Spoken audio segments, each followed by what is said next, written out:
इस पिछली वीडियो में हमने कवर किया था कंट्रोल ऑफ डेलीगेटेड लेजिस्लेशन, जिसमें जुडिशियल कंट्रोल की बात की गई थी। ठीक है, इसके बाद हमारे आते थे ट्रिब्यूनल, कोर्ट। ठीक है, ये सब हमारे टॉपिक्स आते हैं। तो ट्रिब्यूनल में कुछ बेसिक एक पैराग्राफ दिया हुआ है, इसको हम थोड़ा इग्नोर करेंगे क्योंकि एग्ज़ाम पॉइंट ऑफ व्यू से इसमें से आप ना ही लिखो तो बेटर है, क्योंकि क्वेश्चन आएगा कि डिस्क्राइब अबाउट ट्रिब्यूनल, तो आप टाइप ऑफ ट्रिब्यूनल एग्जाम में अगर आप लिख के आ जाओगे ना तो सफिशिएंट हो जाता है। और मेनली जो क्वेश्चन आता है ना वो आता है कि इम्पोर्टेंट ट्रिब्यूनल्स बताओ, सम ऑफ द इम्पोर्टेंट ट्रिब्यूनल्स। ठीक है, तो हम इनमें ट्रिब्यूनल्स कवर करेंगे। ट्रिब्यूनल्स में ना 6 ट्रिब्यूनल्स दिए हुए हैं हमारे चैप्टर के अंदर। ठीक है, consumer forum, motor accident claim tribunal, central administrative tribunal, national green tribunal, ये सारी चीज़ें दी हुई है। तो हम एक एक करके इन सबको कवर करते हैं। सबसे पहला जो ट्रिब्यूनल है ना उसका नाम है डेट रिकवरी ट्रिब्यूनल। ये कंस्टिट्यूट हुआ था under section 3 of the recovery of debt due to bank and financial institution act 1993। इसका जो ओरिजिनली एम था ना वो ये था कि जो बैंक्स हैं उनके जो लोन डिफ़ॉल्टर्स हैं, जो लोन डिफ़ॉल्ट हो जाते हैं, या मान लो किसी ने क्रेडिट कार्ड से कोई लोन ले लिया, कोई शॉपिंग कर ली, अब वो रीपेमेंट कर ही नहीं रहा है, तो क्या होता था, या फिर किसी ने जो है बहुत ही बड़ा लोन ले लिया लाखों का, वो दे नहीं रहा है, तो उससे रिलेटेड जो उसकी एक्सपीडिशियस एडजुडिकेशन, यानी ऐसा नहीं कि अब सालों साल केस चलेगा, फटाफट उसकी एडजुडिकेशन हो, उसके जो डेट है उसकी रिकवरी जल्दी हो जाए, जो कि बैंक्स और फाइनेंशियल इंस्टीट्यूशंस को ड्यू हो रखा है। इससे क्या होता है ना कि बैंक्स के नॉन परफॉर्मिंग एसेट्स कम हुए। ठीक है, तो जो डेट रिकवरी ट्रिब्यूनल है इसके क्या एम थे? 2 एम हो गए। एक तो एम क्या, 2 एम हो गए, एक्चुअली 3 एम हो गए। सबसे पहला ये वाला, ये सॉरी, ये expeditious adjudication and recovery of debts, यानी एडजुडिकेशन ये हो गया पहला एम, एडजुडिकेशन ऑफ डिफ़ॉल्ट्स। ठीक है, दूसरा एम हो गया रिकवरी ऑफ डेट्स, और तीसरा एम हो गया कि to reduce the non performing assets of banks and financial institution. तो ये 3 एम थे डेट रिकवरी ट्रिब्यूनल के। उसके बाद जो डेट रिकवरी ट्रिब्यूनल है ना, तो इसमें और क्या होता है, इसमें जो है ये डेट रिकवरी ट्रिब्यूनल जो है वो एज अ एग्जीक्यूटिव बॉडी की तरह भी काम करता है। मतलब लाइक जो एडजुडिकेशन कर रहा है उसमें जो डिक्रीज पास हो रही है उसका एग्जीक्यूशन भी ये ट्रिब्यूनल खुद करता है। मतलब ऑर्डर ही दे के करवाएगा, बट इसके पास पावर है उसको एग्जीक्यूट करने की। कौन कौन से एक्ट्स में? जो एक पहला एक्ट हमने पढ़ा, recovery of debt due to banks and financial institution act, दूसरा सरफेसी एक्ट। ठीक है, इन दोनों एक्ट्स के अंदर इसके पास ये पावर है। सेकंड हमारा सबसे प्यारा national company law tribunal. National company law tribunal जो है वो एक क्वासी जुडिशियल बॉडी है। क्वासी जुडिशियल का मतलब क्या है? इसके पास ये मतलब कोर्ट तो है, सिमिलर टू कोर्ट है, बट नॉट एग्जैक्टली कोर्ट। इसके पास जो है ना जुडिशियल पावर्स भी हैं कुछ, बट कुछ एग्जीक्यूटिव पावर्स भी हैं। फॉर एग्ज़ाम्पल कई बार किसी जैसे कि एक एग्ज़ाम्पल लेते हैं, जब हम कॉम्प्रोमाइज़ अरेंजमेंट करवाते हैं, एमलगमेशन या मर्जर या रिडक्शन ऑफ कैपिटल करते हैं कंपनीज एक्ट के अंदर, तो वहाँ पर हमें एनसीएलटी की अप्रूवल चाहिए होती है। तो वहाँ पर कोई एडजुडिकेशन नहीं हो रहा, वहाँ पे अप्रूवल मांग रहे हैं, तो वो कोई कोर्ट का काम तो है नहीं अप्रूवल देना। हाई कोर्ट से हम कोई अप्रूवल लेने थोड़ी जाते हैं, वहाँ पर तो हम अपने केस की सुनवाई करने जाते हैं। ठीक है, लेकिन यहाँ पर ये भी होता है, अप्रूवल्स हो रहे हैं। ठीक है, एंड सॉरी मैं ठीक है कुछ ज़्यादा बार बोलता हूँ, प्लीज़ इरिटेट हो रहे हो तो कोई बात नहीं, मेरा काम है इरिटेट करना। ठीक है, तो क्वाजी जुडिशियल बॉडी जो है, तो यहाँ पर केसेस भी फाइल होते हैं, और साथ साथ ऐसी भी चीज़ें होती हैं जो एग्जीक्यूटिव अथॉरिटी के काम होते हैं। उसके बाद इसके अंदर कुछ ऐसी पावर्स एक्सरसाइज करते हैं जो पहले सेंट्रल गवर्नमेंट और हाई कोर्ट किया करते थे। इस्टेब्लिश किया गया था under section 408 of the companies act 2013। इसके अंदर जो है ना पहले जो जुरिस्डिक्शन दूसरी बॉडीज़ पे आती थी वो अब एनसीएलटी के पास आ गई। जैसे जो जुरिस्डिक्शन एक्सरसाइज करता था कंपनी लॉ बोर्ड, पहले कंपनी लॉ बोर्ड हुआ करता था, वही रिप्लेस होकर क्या आ गया, NCLT. Company law board replace करके एनसीएलटी बन गया। देन उसके बाद दूसरा है board of industrial and financial reconstruction. हाँ, तो ये भी, इसकी भी जो मतलब जुरिस्डिक्शन है वो एनसीएलटी के पास चली गई। फिर इसकी ही एक एपिलेट बॉडी है, appellate authority of industrial and financial reconstruction, इसकी भी जुरिस्डिक्शन अब एनसीएलटी के पास आ गई।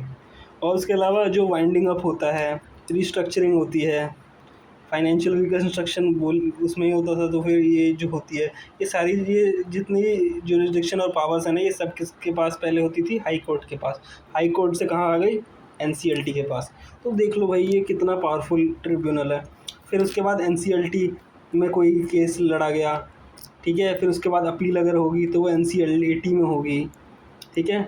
अब यहाँ पे भी नहीं सेटिस्फेक्शन मिली तो आप सुप्रीम कोर्ट जाओगे, लेकिन हाई कोर्ट तो बीच से गायब ही हो गया।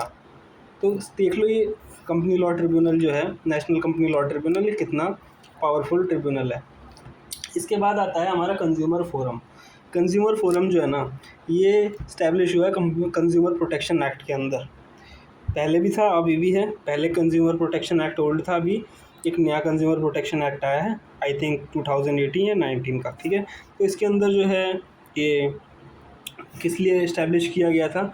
To protect the rights of consumers, ठीक है, for settlement of consumer disputes. मतलब कंज्यूमर के राइट्स के लिए है और उनके जो डिस्प्यूट्स हैं उसको सेटल करने के लिए। ये जो ट्रिब्यूनल है ये सिर्फ कंज्यूमर्स के लिए है। ये किस मतलब इसी मशीनरी है वो कैसे काम करती है? इसमें है district level, state level, national level. तो उसको हम कह सकते हैं district level consumer forum, state level consumer forum, national level consumer forum, ठीक है।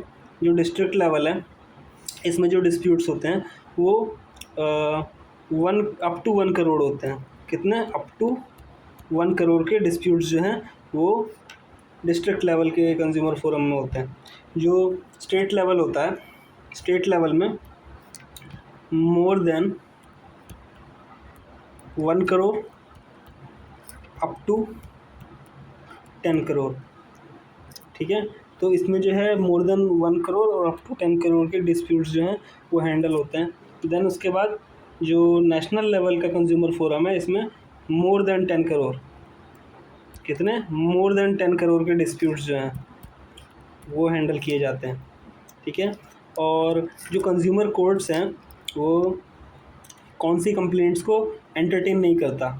अगर मान लो आपने कोई सर्विसेज ली है जो कि आपको फ्री ऑफ चार्ज मिली है, फ्री में मिली है आपको, मतलब आपको कोई बंदा कह रहा है भाई मैं तेरे लिए ना मतलब, या आपको एक फ्री वाउचर मिला है, या ऐसे ही कोई ऑफ़र, कोई चीज़ आपने वो कभी पहले की होगी, उसके लिए आपको कोई फ्री वाउचर मिली है। लाइक आपकी फ्री हॉलीडे हम कर रहे हैं, बुक कर रहे हैं गोवा की फ्री हॉलीडे, एबीसी लिमिटेड आपको फ्री हॉलीडे पैकेज दे रही है क्योंकि आप हमारे वैल्यूएबल कस्टमर हो, ठीक है। फ्री ऑफ चार्ज मिली है आपको, आप गोवा गए, आपको सर्विसेज अच्छी नहीं मिली, अब आप कंज्यूमर कंप्लेंट देने जा रहे हो कंज्यूमर फोरम में कि भाई कि यार मेरे को तो इस कंपनी ने वाउचर दिया था ट्रिप के लिए, वहाँ पे मैं गया, बिल्कुल सर्विस एकदम घटिया लेवल की थी, खाना बिल्कुल अच्छा नहीं था, ट्रैवलिंग के इश्यूज़ थे, हमें खो दिया था गोवा के अंदर, हम खो गए थे, यहाँ बहुत सारे इश्यूज़ आ गए। अब कंज्यूमर कोर्ट बोलेगा कि आपने पैसा कितना दिया? भाई पैसा यानी कंसिडरेशन आपने दिया क्या उसको? कि मतलब कितने पैसे दिए? तो आप बोल रहे नहीं हमें तो फ्री में मिला। तो कंज्यूमर कोर्ट बोलेगी भाई तू फ्री में गया, तेरे को जो मिल रहा था उसमें खुश रह ना, जब तूने कुछ दिया ही नहीं तो तू कौन सी सर्विसेज की उम्मीद कर रहा है? तो इसके रिलेटेड बहुत सारे केस लॉज भी हैं जो कि कंज्यूमर प्रोटेक्शन एक्ट जब आप सेपरेटली पढ़ते हो तो उसके केस लॉज आते हैं। तो कह रहा है कि consumer courts do not entertain complaints for alleged deficiency in any service that is rendered free of charge, ठीक है, और under a contract of personal service, ठीक है। तो ये सारी चीज़ें हो गई कंज्यूमर फोरम की। देन आता है motor accident claim tribunal. Motor accident claim tribunal जो है ये उन मैटर से डील करता है, ये मैटर से डील करता है कि एक्सीडेंट हो गए, रोड पे एक्सीडेंट्स होते हैं, डेली होते हैं, हेलमेट मत लगा के जाओ सर फूटेगा। तो मोटर एक्सीडेंट जो ट्रिब्यूनल है वो एक्सीडेंट्स को में जो कंपनसेशन दिया जाना चाहिए विक्टिम को, ठीक है, विक्टिम को जो कंपनसेशन दिया जाना चाहिए या उसके नेक्स्ट टू किन, उसकी कोई उसकी वाइफ होगी, उसके बच्चे होंगे, ठीक है, लीगल हायर कोई होगा, तो अगर वो विक्टिम मर गया तब उसकी जगह कौन आएगा, उसके जो नेक्स्ट ऑफ किन है वही तो आएंगे। तो कंपनसेशन किसको दिया जाएगा, किन को, कंपनसेशन किन को दिया जाएगा, है ना। तो ये सारे जो केसेस हैं वो मोटर एक्सीडेंट क्लेम ट्रिब्यूनल करता है, जो है उसको डील करता है, ठीक है।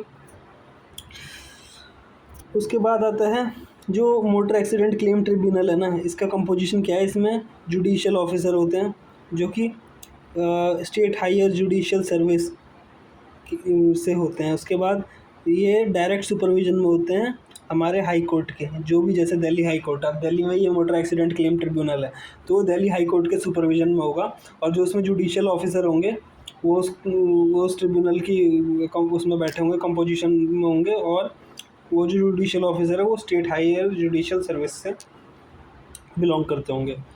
देन आता है central administrative tribunal. Central administrative tribunal जो बनाया गया ना, ये हमारे गवर्नमेंट बाबू के लिए, गवर्नमेंट एम्प्लॉयज़ के लिए, ठीक है, गवर्नमेंट एम्प्लॉयज़ के लिए बनाया गया है।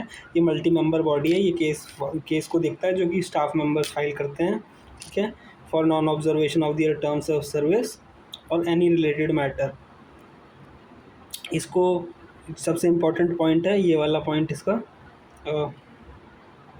ये पॉइंट बहुत इम्पोर्टेंट है, इसको ज़रा ध्यान से देखिए। जो ट्रिब्यूनल ये इस्टेब्लिश किया गया था, जो सेंट्रल एडमिनिस्ट्रेटिव ट्रिब्यूनल है, इसमें कॉन्स्टिट्यूशन को अमेंड करके इस ट्रिब्यूनल को इस्टेब्लिश किया गया था। कौन से आर्टिकल को अमेंड किया गया था, 323A, ठीक है। इस कॉन्स्टिट्यूशन को अमेंड करके ये आर्टिकल वो इंट्रोड्यूस किया गया था हमारे कॉन्स्टिट्यूशन में, तब ये सेंट्रल एडमिनिस्ट्रेटिव ट्रिब्यूनल इस्टेब्लिश किया गया था। देन आता है national green tribunal, national green tribunal. Then तो नेशनल ग्रीन ट्रिब्यूनल, ग्रीन से आप क्या समझते हो, यहाँ पर एनवायरनमेंट की बात हो रही होगी, फॉरेस्ट की बात हो रही होगी, नेचुरल रिसोर्सेज की बात हो रही होगी, है ना, और किस बारे में बात हो रही होगी, एनवायरमेंटल प्रोटेक्शन की बात हो रही है। तो इससे रिलेटेड जो केसेस रहते हैं ना, उसके इफेक्टिव एंड एक्सपीडिशियस डिस्पोजल। देखो ट्रिब्यूनल में ना अगर आप पढ़ रहे हो ना, कोई भी पॉइंट डाल रहे हो, तो ये जो वर्ड्स हैं इफेक्टिव एंड एक्सपीडिशियस डिस्पोजल, इसको तो रट लो, क्योंकि ट्रिब्यूनल बनाए इसलिए जाते हैं कि केसेस को जल्दी जल्दी रफा दफा किए जाए। तो effective and expeditious disposal of cases, और जिससे रिलेटेड वो tribunal relating to environmental protection, conservation of forest and other natural resources, ठीक है। और फिर डैमेजेस देना, कंपनसेशन देना उन लोगों को जो, अब एग्जांपल के लिए कुछ लोग हैं वो फॉरेस्ट पे डिपेंड करते हैं, किसी फॉरेस्ट पे हमारी कंट्री में, अब उस फॉरेस्ट से जो है काफ़ी सारा इकोलॉजिकल बैलेंस चलता है। अब अचानक से एक प्रोजेक्ट पास हो गया, किसी कंपनी ने बोला कि भाई मेरे को जो है ये लैंड चाहिए जिस पे ये फॉरेस्ट है, इस फॉरेस्ट को आप साफ़ करना स्टार्ट करो, मतलब पेड़ काटना स्टार्ट करो। उन्होंने बहुत सारे पेड़ काट दिए, इससे जो है वहाँ के जो स्थानीय लोग हैं जिनको उस फॉरेस्ट से बहुत कुछ मिलता था, तो भाई उनको कंपनसेशन तो चाहिए ना फिर, कि वो बहुत चीज़ें उनको मिलती थी उस फॉरेस्ट से, अब वो फॉरेस्ट ही नहीं रहा।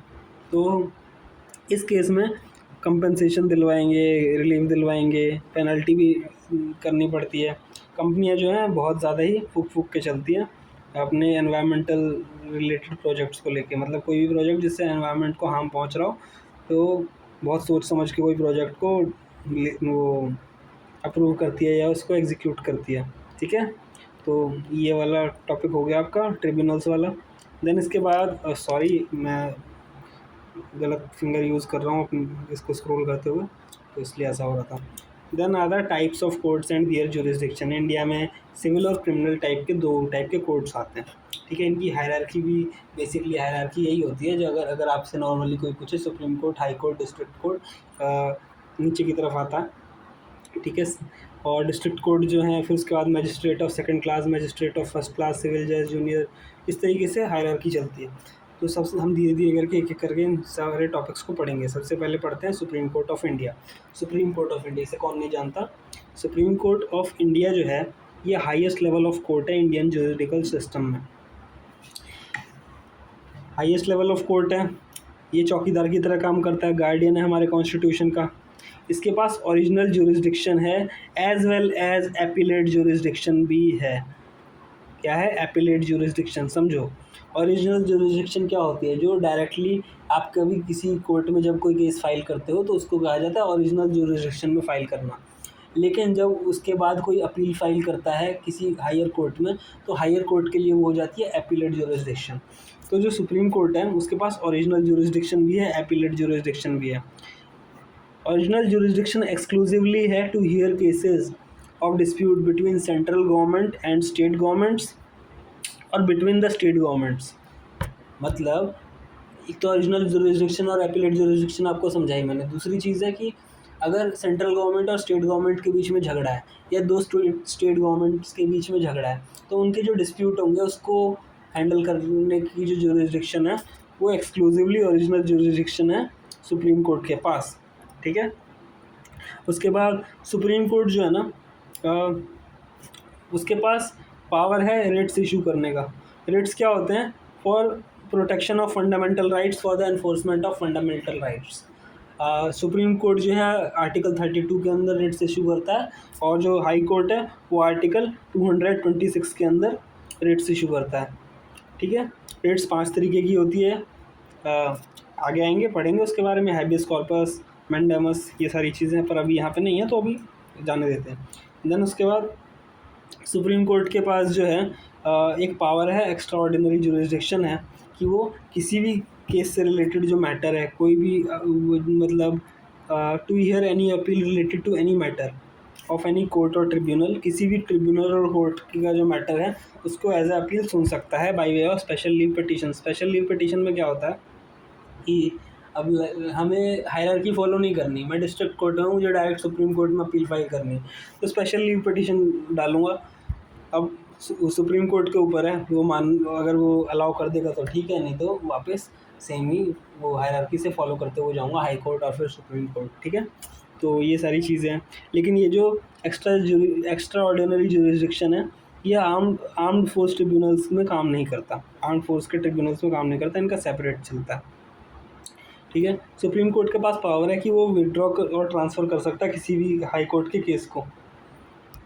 एग्जाम्पल जैसे सुशांत सिंह का केस था, वहाँ पे चल रहा था ना कि कौन से हाई कोर्ट में सुशांत सिंह राजपूत का केस चलेगा, जब उसका मर्डर हो गया था या फिर सुसाइड हुआ था, जो भी हुआ हो। तो ये वाला जब केस था तो लड़ाई चल रही थी। अब उस केस में जब ये डिस्प्यूट चल रहा है कि इस हाई कोर्ट में इसका केस चलना चाहिए या दूसरे कोर्ट में चलना चाहिए, तो सुप्रीम कोर्ट उसमें किसी केस को ट्रांसफ़र कर सकता है एक हाई कोर्ट से दूसरे हाई कोर्ट में। ठीक है। देन उसके बाद सुप्रीम कोर्ट के पास एक एडवाइजरी जुरिसडिक्शन भी है। सुप्रीम कोर्ट अपने ओपिनियन दे सकता है प्रेसिडेंट को on any matter of public importance, अगर उससे क्वेश्चन पूछा जाए, और लेकिन उसकी जो ओपिनियन है ना वो बाइंडिंग नहीं होती, वो सिर्फ एडवाइजरी जुरिसडिक्शन है। और सुप्रीम कोर्ट कोई भी ऑर्डर देता है, कोई भी वर्डिक्ट देता है, तो वो बाइंडिंग है on all courts of India. जैसे हाई कोर्ट का अगर कोई ऑर्डर होता है तो वो उसके उसके रिस्पेक्टिव जुरिसडिक्शन के अंदर जितने भी कोर्ट्स आते हैं, लोअर लेवल के कोर्ट्स, उन सब पर बाइंडिंग होता है। उसी तरह सुप्रीम कोर्ट की जो वर्डिक्ट होती है वो कोई सा भी कोर्ट हो इंडिया के अंदर, उसके ऊपर बाइंडिंग होगी। देन आता है हमारा हाई कोर्ट। हाई कोर्ट में क्या होता है, हाई कोर्ट जो है ना वो article 226 of the constitution of India के अंदर रिट इशू करता है। क्या करता है, रिट इशू करता है। जैसे हाई कोर्ट इशू करता है for the enforcement and protection of fundamental rights, उसी तरीके से जो हाई कोर्ट है वो रिट्स इशू करता है अंडर आर्टिकल 226। हाई कोर्ट जो है वो अपील सुनता है लोअर कोर्ट्स की, के मतलब लोअर कोर्ट्स के जजमेंट और वर्डिक्ट के खिलाफ जो अपील है वो सुनता है अपने जुरिसडिक्शन के अंदर जो होते हैं। यानी दिल्ली हाई कोर्ट जो है वो दिल्ली के अंदर जितने भी ट्रिब्यूनल्स होंगे, वो जितने भी लोअर कोर्ट्स होंगे, डिस्ट्रिक्ट कोर्ट जैसे 30 हज़ारी, करकरडूमा, तो उनके केसेस को की अपील सुनेगा। आर्टिकल 227 ऑफ द कॉन्स्टिट्यूशन जो है ना वो एम्पावर करता है हाई कोर्ट को कि वो जो है वो उसकी सुपरिटेंडेंस रहेगी over all the courts and tribunal effective with in the regional jurisdiction of the high court. यानी उसके रीजनल जुरिसडिक्शन में जितने भी लोअर कोर्ट्स और ट्रिब्यूनल्स हैं उसके ऊपर उसकी सुपरिटेंडेंस रहेगी। ये हाई कोर्ट को पावर देता है आर्टिकल 227।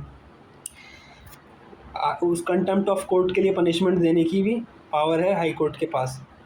हाई कोर्ट जो है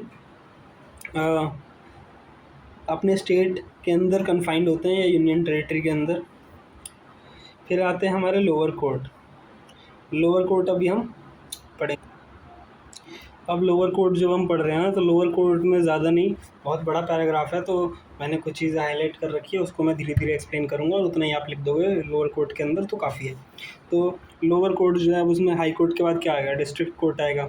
तो इंडिया में जो डिस्ट्रिक्ट कोर्ट है ना, वो हर स्टेट गवर्नमेंट अपनी हर डिस्ट्रिक्ट में या मोर देन वन डिस्ट्रिक्ट के लिए एक ही डिस्ट्रिक्ट कोर्ट उसकी पॉपुलेशन और डेमोग्राफिक्स के हिसाब से इस्टेब्लिश करती है।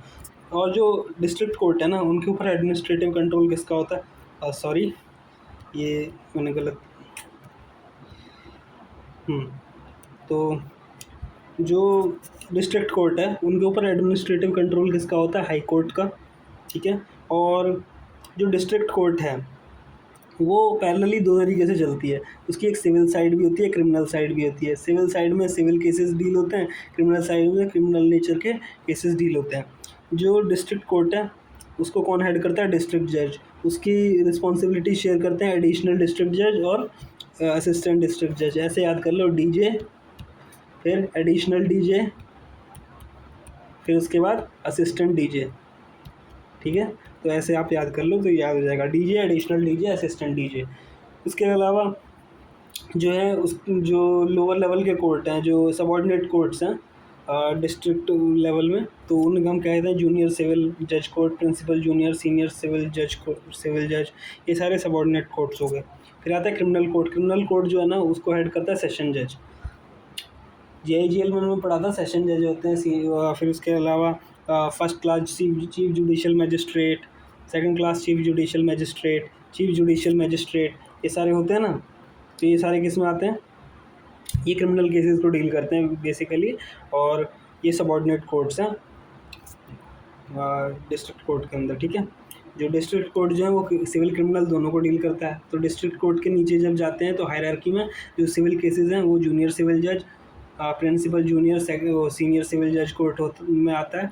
और जो क्रिमिनल साइड है उसमें सेशन जज आते हैं, सेशन जज, इसमें एडिशनल सेशन जज, चीफ जुडिशियल मजिस्ट्रेट, ये सारे आते हैं। तो लोअर कोर्ट में आप इतना पढ़ लो, काफ़ी है, ठीक है।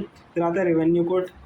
ये बहुत ही ज़्यादा ऐसा पॉइंट है जो अचानक से कभी कभी एग्जामिनर फेंक देता है, और इसको आप एक दो बार पढ़ लो तो आप भूलोगे नहीं। सबसे पहले जो रेवेन्यू कोर्ट्स है ना, ये रेवेन्यू के मैटर्स से डील करते हैं, ठीक है। ये जुडिशरी का पार्ट नहीं है, कोर्ट लिखा है but this is not a part of judiciary. सबसे इंपॉर्टेंट पॉइंट है, अगर आपने ये लिख दिया तो क्या कहना है। तो रेवेन्यू कोर्ट जो है वो जुडिशरी का पार्ट है ही नहीं, जबकि उसके नाम में ही कोर्ट है। ये जो किस चीज़ से डील करता है, ये एडमिनिस्ट्रेशन करता है रेवेन्यू का, स्टैम्प ड्यूटी, रजिस्ट्रेशन। जो हम स्टैम्प एक्ट पढ़ते हैं ना, स्टैम्प ड्यूटी देनी है हमें, रजिस्ट्रेशन देना, रजिस्ट्रेशन हम करवाते हैं विदिन 4 मंथ्स और विदिन 3 मंथ्स, ये जो होता है वो सारी चीज़ें रेवेन्यू कोर्ट्स डील करते हैं। इनकी जो हायरार्की है वो ऐसे होती है, सबसे नीचे होता है तहसीलदार या असिस्टेंट तहसीलदार, तो AT लिख लेते हैं, AT। उसके ऊपर होता है सब डिविजनल ऑफिसर, उसके ऊपर होता है डिस्ट्रिक्ट कलेक्टर, कलेक्टर बाबू कहते हैं ना। फिर उसके बाद उसके, अरे यार दोबारा से लिखते हैं, असिस्टेंट तहसीलदार, उसके ऊपर तहसीलदार, उसके ऊपर सब डिविजनल ऑफिसर, उसके ऊपर डिस्ट्रिक्ट कलेक्टर, उसके ऊपर बोर्ड ऑफ रेवेन्यू, ठीक है।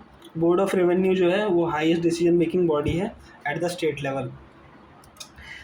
कोर्ट्स और ट्रिब्यूनल्स ख़त्म हो चुके हैं। इसी के साथ अब हम करेंगे सिविल कोर्ट्स के अंदर जो प्रोसीजरल एस्पेक्ट्स हैं। अब सिविल कोर्ट्स में कैसे काम होता है, कोई केस होता है तो, ठीक है। और फिर क्रिमिनल कोर्ट का इसमें अलग दे रखा, देखो कितनी सारी चीज़ें हैं, एक एक करके इनको पढ़ेंगे। और उसके बाद जल्दी जल्दी करते हैं। इसके बाद हमारा आता है क्रिमिनल कोर्ट। उसके अंदर भी दे रखा है कि कौन से केस होते हैं, किस स्टेजेस ऑफ क्रिमिनल ट्रायल, ये सारी चीज़ें। तो इसको एक एक करके हम पढ़ते हैं। पहले आते हैं हम सिविल वाले पे। एक मिनट। सबसे पहले सिविल प्रोसीजर कोड पढ़ के आए हो। अब तो BNS और ये सब आ चुका है, पर कोई नहीं, हमारे सिलेबस में भी ये हम तो इसे कवर कर रहे हैं, उसे कर लेंगे। तो सिविल प्रोसीजर कोड जो है ना वो उन कोर्ट्स पे अप्लाई होता है जिनके पास जुरिसडिक्शन है to try suits of civil nature,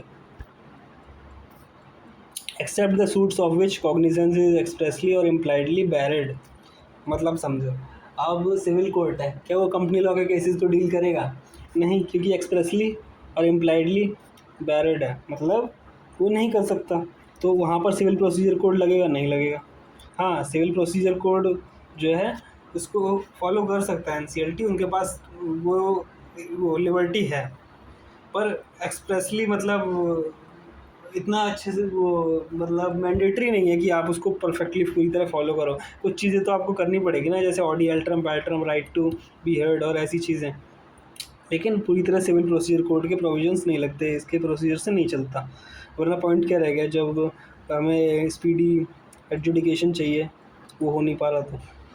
तो ये चीज़ है जो जुरिसडिक्शन है सिविल प्रोसीजर कोड में, तो वो 4 तरीके की जुरिसडिक्शन आती है: pecuniary jurisdiction, territorial jurisdiction, subject matter की जुरिसडिक्शन। इसमें 3 ही दे रखी है, कोई नहीं, हम 3 पढ़ लेंगे।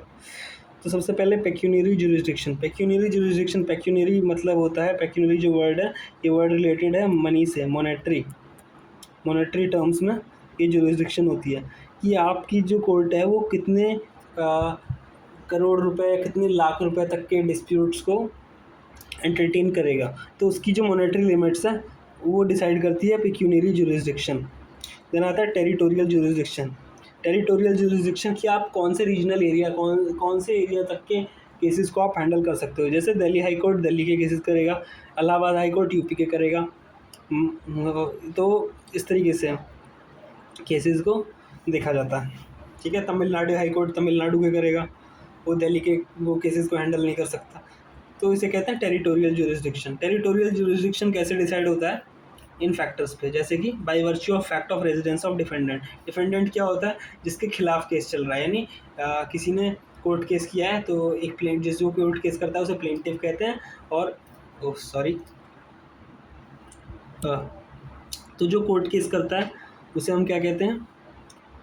प्लेंटिफ, और जिसके खिलाफ जो उसको डिफेंड करता है उसे क्या कहते हैं? डिफेंडेंट। तो डिफेंडेंट की रेजिडेंस जहाँ पे है तो वो जिस जुरिसडिक्शन में आएगा उस जुरिसडिक्शन के कोर्ट में हम वो केस फाइल करेंगे। फिर उसके बाद जो सब्जेक्ट मैटर है कि इसका जो सब्जेक्ट मैटर है उसकी लोकेशन कहाँ है। लाइक फॉर एग्ज़ाम्पल, जो चोरी हुई है, नहीं चोरी नहीं, चोरी तो क्रिमिनल हो जाएगा। इट्स लाइक कोई सिविल नेचर का फॉल्ट ले लेते हैं, जैसे कोई टॉर्ट हुआ, कोई टॉर्ट किया, क्रिमिनल तो नहीं है ये, तो छोटा सा कोई टॉर्ट किया, टॉर्ट जो है वो अब नोएडा में हुआ है, नोएडा में हुआ है तो ये सूरजपुर डिस्ट्रिक्ट कोर्ट है, वहाँ पर आप चले जाओ, वहाँ पर आप केस फाइल कर लो, क्योंकि सब्जेक्ट मैटर क्या है उसके जुरिसडिक्शन में आ जाएगा, ठीक है। तो आप वहाँ पे केस फाइल करेंगे। फिर उसके बाद cause of action. Cause of action कहाँ पे हुआ है? सब्जेक्ट मैटर में आप प्रॉपर्टी ले सकते हो, जैसे मैंने किसी का गार्डन ख़राब कर दिया, अब वो मेरे या किसी के गार्डन में मैंने वो ट्रेसपास कर लिया, तो वो सब्जेक्ट मैटर क्या है? वो गार्डन है, तो वो किसके जुरिसडिक्शन में आ रहा है? सूरजपुर हाई कोर्ट के जुरिसडिक्शन में आ रहा है, तो वो जो है इस तरीके से जुरिसडिक्शन डिसाइड हो जाता है। फिर उसके बाद कॉज ऑफ एक्शन, मैंने किसी को धमकाया, कहाँ पे धमकाया? यहाँ नोएडा में धमकाया, तो भी वो सूरजपुर जुरिसडिक्शन में आता है। मैं नहीं धमकाता किसी को, वैसे धमका ही नहीं सकता मैं, ठीक है। हाँ, सब्जेक्ट मैटर का जुरिसडिक्शन, जैसे मोटर व्हीकल एक्ट में एक्सीडेंट कहाँ हुआ, जहाँ एक्सीडेंट होगा उसके वो जिस जुरिसडिक्शन में आ रहा होगा उसी कोर्ट में आप केस फाइल करेंगे, मोटर वो MACT में, ठीक है। फिर उसके बाद सबसे फंडामेंटल रूल क्या है? आप जब केस फाइल करते हो तो आप लोवेस्ट कोर्ट में हमेशा फाइल करोगे, सीधा आप टॉप के भगवान के पास नहीं चले जाओगे, सुप्रीम कोर्ट में ही फाइल करोगे, सबसे पहले लोवेस्ट कोर्ट में जाओगे, ठीक है। फिर उसके बाद स्टे। स्टे क्या होता है? स्टे का मतलब क्या होता है यहाँ पे? ये स्टे जो है ना, ये है रेस्ट सब जुडिस।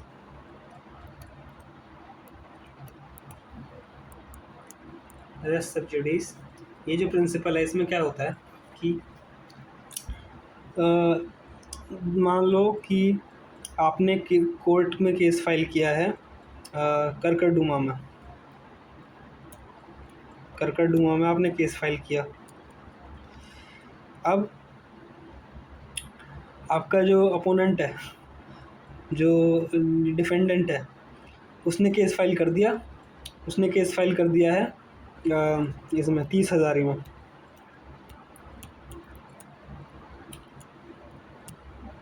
सब्जेक्ट मैटर जो है वो सेम है।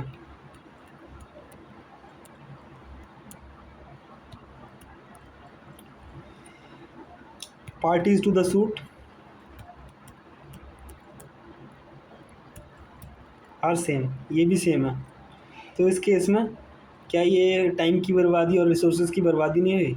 तो यही होता है कि अगर आपने ऑलरेडी कोई केस जो है वो फाइल किया है किसी एक कोर्ट के अंदर और सब्जेक्ट मैटर सेम है, पार्टीज़ भी सेम है, तो आप किसी दूसरे कोर्ट में जाके सेम सब्जेक्ट मैटर पर सेम पार्टीज़ होके और सेम पार्टीज़ होके नहीं फाइल कर सकते। ठीक है, तो ये होता है ये बार ऑन स्टे। यहाँ पे वो अच्छे से लिखना चाहिए, बार ऑन वो स्टे ऑन सूट या बार ऑन सूट, इस तरीके से ये पॉइंट होना चाहिए था, या सिंपल लिख देते रेस्ट सब जुडिस। तो two parallel suit in respect of same subject matter in issue of civil procedure code has vested inherent power in the court to stay the suit. तो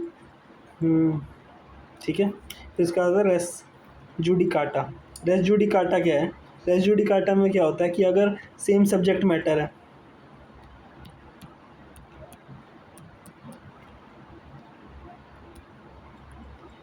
और same parties हैं,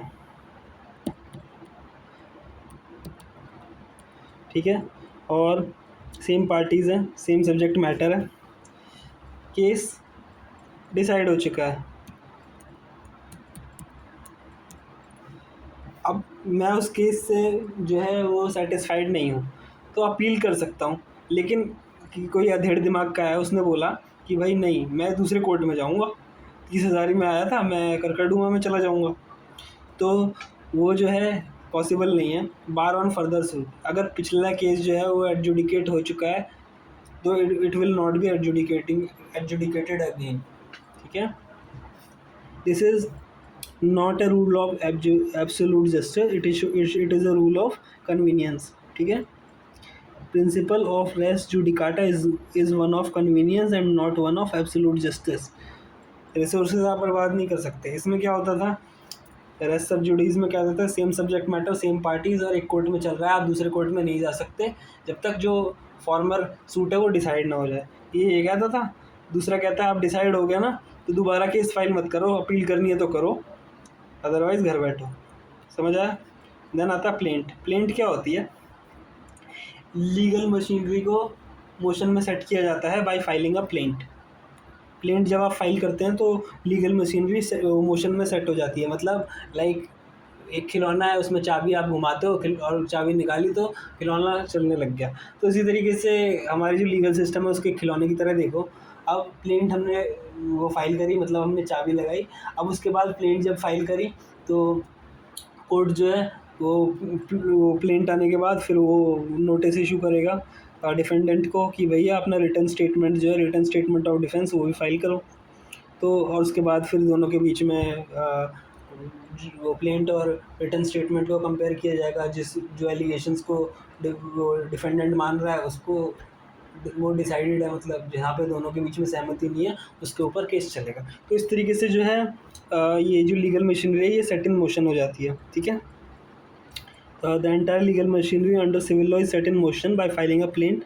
तो plaint is the actual starting point of all pleadings in a case. जो pleading start होती है वो हमेशा किससे स्टार्ट होती है? वो प्लेंट से स्टार्ट होती है। प्लेंट का जो फॉर्मेट है ना वो कोई टाइट जैकेट फॉर्मेट नहीं है।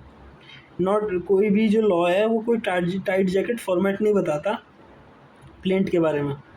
ठीक है, लेकिन उसके जो कुछ मिनिमम कंटेंट्स हैं ना वो तो भाई आपको खुद ही बताने पड़ेंगे। ठीक है, आपको जो है लिस्ट ऑफ डॉक्यूमेंट्स लगानी पड़ेगी उसके अंदर, जो भी आपके सपोर्ट, मतलब अगर आप कोई चीज़ एविडेंस लगाना चाहते हो, कुछ भी करना चाहते हो, वो आपको खुद ही लगाना पड़ेगा अपने। ठीक है, फिर उसके बाद डॉक्यूमेंट इन पोजीशन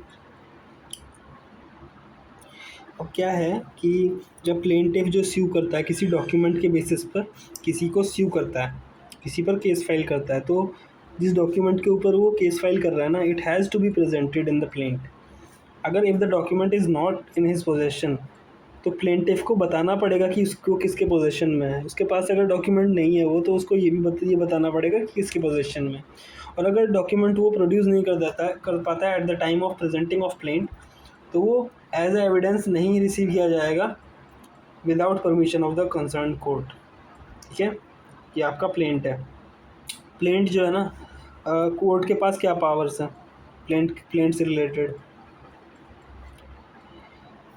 अगर कोर्ट में प्लेंट सबमिट की गई है, द प्लेंट इज़, और प्लेंट को रिटर्न की गई है, तो इंटीमेशन दिया जाएगा प्लेंटिफ को। कोर्ट के पास पावर है प्लेंटिफ की प्लेंट को रिजेक्ट करने का ऑन द फॉलोइंग ग्राउंड्स, अगर जो आपकी प्लेंट है वो कॉज ऑफ एक्शन को डिस्क्लोज नहीं करती, does not disclose the cause of action. अगर आपने जो रिलीफ क्लेम किया वो या तो अंडर वैल्यूड है, या प्लेंटिव जो है वो करेक्ट वैल्यूएशन नहीं निकाल पाया अपने रिलीफ की, कि उसको क्या रिलीफ मिलना चाहिए, तो जो है वो प्लेंट रिजेक्ट हो सकती है। लेकिन प्लेंटिफ को एक मौका मिलेगा कि वो उस वैल्यूएशन को ठीक कर ले। फिर उसके बाद अगर रिलीफ जो है वो प्रॉपरली वैल्यूड है, पर कोर्ट फ़ी या स्टैम्प फ़ी पूरी तरह पे नहीं की गई है, कोर्ट फ़ी पे नहीं की है, इनसफिशिएंटली पेड है, तो प्लेंट रिजेक्ट हो जाएगी। कोर्ट की फ़ीस तो दोगे ना, वो पूरी देनी है।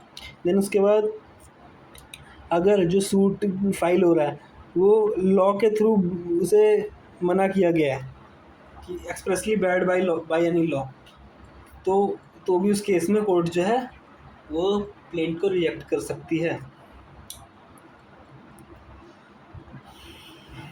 जो रिजेक्ट अगर कोर्ट ने प्लेंट को रिजेक्ट कर दिया, तो इसका मतलब ये नहीं है कि जो प्लेंटिफ है वो दोबारा प्लेंट फाइल नहीं कर सकता, वो दोबारा से एक फ्रेश प्लेंट फाइल कर सकता है कोर्ट के अंदर। फिर आता है हमारा समन्स। जब तो समन्स में क्या होता है कि जब कोई जो प्लेंटिफ है वो जब प्लेंट फाइल करता है, सू करता है किसी को, तो जो कोर्ट है वो एक समन इशू करती है। जो मैंने बोला था ना अपनी लैंग्वेज में, कोर्ट एक नोटिस देती है डिफेंडेंट को, तो वही समन होता है। तो कोर्ट जो है एक नोटिस इशू करती है, वो अपने कोर्ट के ऑफिसर, जो एक प्रॉपर ऑफिसर है, उसको ऑर्डर देती है कि ये जो बंदा है, जो भी डिफेंडेंट है, हाँ, उसको जाके आप नोटिफाई करो, उसको जाके समन सर्व करो कि that an action has been commenced against him in the court, और उसको जो है ऑन अ डे, मतलब एक डे उसमें लिखा होगा समन के अंदर कि कौन से दिन उसको अपेयर होना कोर्ट में to answer the claim in such action. Court जो है उसको बोलेगी कि आप एक रिटर्न स्टेटमेंट फाइल करो, return statement of defence file करो। अगर आप return statement of defence file नहीं करते till the date of appearance, तो जो है आपके खिलाफ एक्स पार्टी जजमेंट कोर्ट जो है वो अनाउंस कर सकती है। यानी एक्स पार्टी जजमेंट क्या है कि आपकी सुनवाई नहीं होगी, प्लेंटिफ के फेवर में वो जजमेंट पास हो जाएगा। क्योंकि अगर आप सही हैं तो फिर आप कोर्ट को return statement of defence file करेंगे, कोर्ट में अपेयर होंगे। लेकिन अगर आप ऐसा बार बार करेंगे, कोर्ट नहीं आएंगे, तो कोर्ट मजबूरी में प्लेंटिफ के फेवर में वो डिसीजन पास करेगा, उसे कहेंगे एक्स पार्टी जजमेंट। ये चीज़ प्लेंटिफ के खिलाफ भी हो सकती है अगर डिफेंडेंट अपेयर हो रहा है बार बार पर प्लेंटिफ नहीं आ रहा। ठीक है, तो ये चीज़ होती है। फिर उसके बाद अगर कोर्ट के पास has a reason to believe, the court has a reason to believe that defendant is keeping out of the way for the purpose of avoiding service, that for any other reason the summons cannot be served in an ordinary way।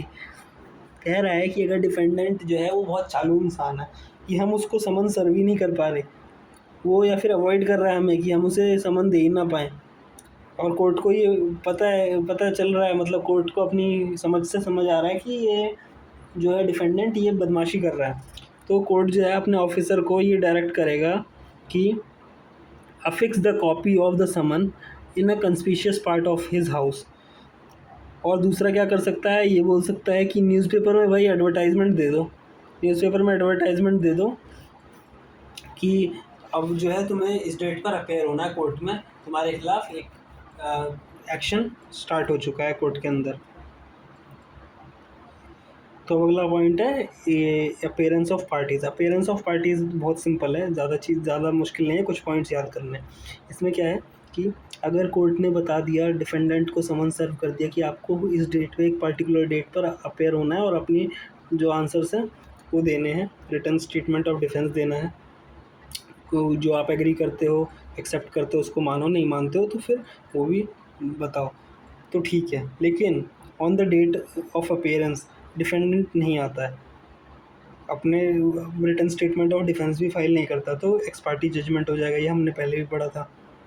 अगर summons सर्व नहीं हो पाए, ठीक है, क्यों? क्योंकि plaintiff ने जो है कोर्ट फ़ी ही नहीं दी, पोस्टल चार्जेस ही नहीं दिए। अब भाई तुम पोस्टल चार्जेस नहीं दोगे, कोर्ट फ़ी नहीं दोगे, तो ठेका लेके थोड़ी बैठी है कोर्ट, तो जो केस है वो डिसमिस हो जाएगा। अगर ना प्लेंटिफ आता है ना डिफेंडेंट आता है, तो कोर्ट बोलेगी मजाक लगा रखा है भाई, डिसमिस करो, ठीक है। लेकिन इसका मतलब ये नहीं कि आप फ्रेश सूट फाइल नहीं कर सकते, आप फ्रेश सूट भी फाइल कर सकते हो। अगर डिफेंडेंट आ जाता है, प्लेंटिफ नहीं आता, डिफेंडेंट जो है वो एडमिट नहीं करता है, क्यों करेगा भाई एडमिट अपने गुनाहों को, तो नहीं आता, तो उस केस में भी जो सूट है वो डिसमिस हो जाएगा। लेकिन बाई चांस बहुत भला मानुस आ गया डिफेंडेंट, उसको अपेयर हो गया, उसने जो अपना पार्ट एडमिट कर लिया, तो डिक्री उसके अकॉर्डिंग पास होगी, डिसमिस नहीं होगा। फिर अगर प्लेंटिफ सफिशिएंट कॉज दिखा देता है कि वो क्यों नहीं आ पाया, तो रीओपनिंग जो है ये मैंडेटरी हो जाएगा, अगर सफिशिएंट कॉज वो लगेगा कोर्ट को। तो ये हो गया आपका अपीयरेंस। फिर आता है एडजॉर्नमेंट। कोर्ट के पास पावर है कि केस को एडजॉर्न कर सकती है। कहते हैं ना कि अब वो तारीख पे तारीख सनी देओल की मूवी में, तो ये एडजॉर्नमेंट होती है।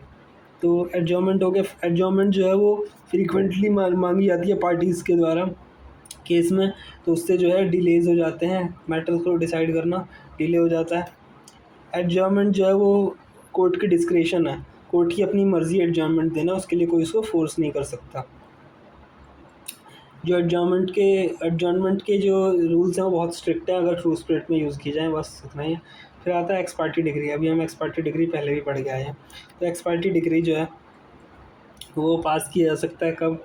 जब जो एक पार्टी है वो रिटन स्टेटमेंट डिफेंस फाइल नहीं कर पाती, तो एक्स पार्टी डिग्री आ जाती है उसके खिलाफ। फिर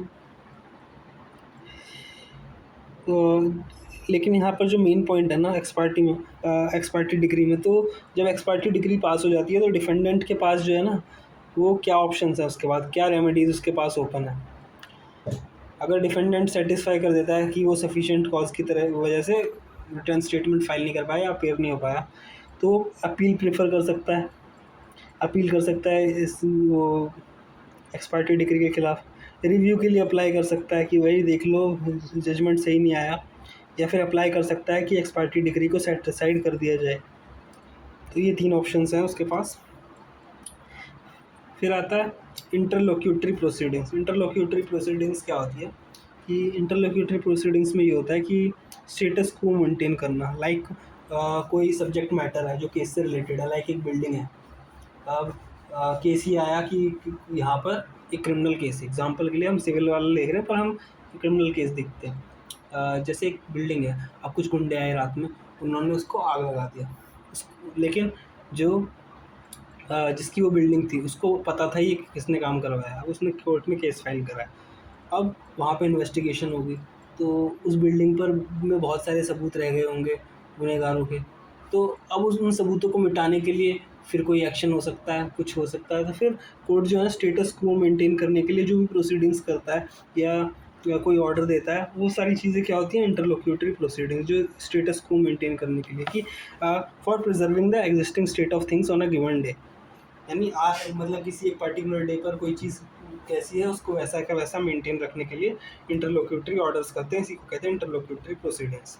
रिटर्न स्टेटमेंट जो डिफेंडेंट फाइल करता है अब जो एलिगेशंस है उसका जवाब देने के लिए, तो उसको कहते हैं रिटर्न स्टेटमेंट।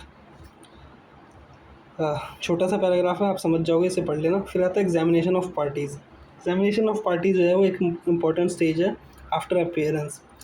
जब फर्स्ट हियरिंग होती है किसी भी सूट की जो फर्स्ट हियरिंग होती है, तो जो अपोजिट पार्टी है वो या तो कुछ जो एलिगेशन है उसको एडमिट कर लेती है, कुछ को डिनाई कर लेती है। तो जहाँ पर उसने किसी क्लेम किसी एलिगेशन को एडमिट कर लिया तो वहाँ पर तो कोई भी डिस्प्यूट है ही नहीं। जहाँ लेकिन डिनाई करती है, अब वो जो प्लेंटिफ है वो बोल रहा है कि इसने मेरे गार्डन के पौधे ख़राब किए, ये कह रहा है मेरा गार्डन ख़राब किया, मेरा गार्डन ख़राब किया इसने, ऐसा प्लेंटिफ बोल रहा है। ठीक है, ऐसा प्लेंटिफ ने बोला, लेकिन डिफेंडेंट बोल रहा है नहीं किया, वो कह रहा है मैंने नहीं किया। तो अब डिस्प्यूट यहाँ अराइज़ हुआ ना, तो जब डिस्प्यूट यहाँ अराइज़ हुआ तो अब कोर्ट जो है वो इस पर जो है डिसीजन वो प्रोसीडिंग्स चलाएगी। तो ये होता है एग्जामिनेशन ऑफ पार्टीज़ में। कहता है प्रोडक्शन ऑफ डॉक्यूमेंट्स, अब आपके पास जो भी डॉक्यूमेंट्स वगैरह हैं, डॉक्यूमेंट्री एविडेंस है इन पोजेशन, वो आपको प्रोड्यूस करने पड़ेंगे।